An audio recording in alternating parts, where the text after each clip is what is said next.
Hey, Christ Covenant Church.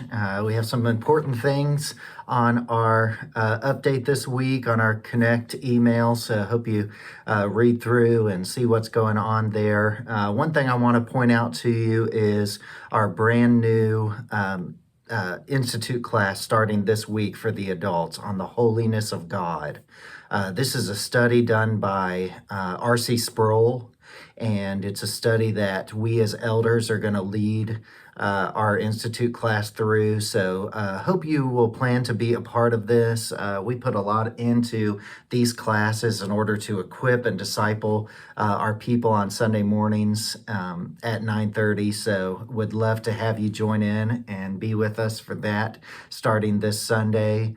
Also, the Mission of the Family Conference, the E2 Conference. We do this as a Pillar Network, Eastern North Carolina region of Pillar churches. We do this, and it's for our churches. It's for our people to come and be equipped and edified, like it's called. And this year, it's on the Mission of the Family. There's going to be, we're going to bring in a speaker. Phil Newton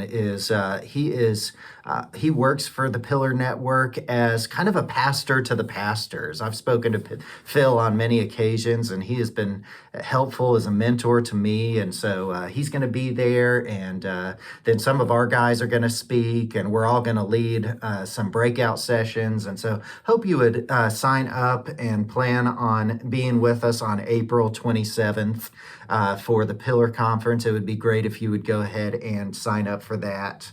And then also notice that Easter weekend is coming. And so I know it feels like a little while away, but you all know how time goes. And so, my prayer for us as a people is that Easter would not feel rushed or it would not feel like this huge burden of ministry to be accomplished, but instead that we would really rest in Christ, that we would find joy in the services that we do and the way that we serve our community through doing the Easter egg hunt, and that we would enjoy fellowship, and certainly that we would celebrate and rest in Christ's finished work through the cross and resurrection. And so excited that that's coming up.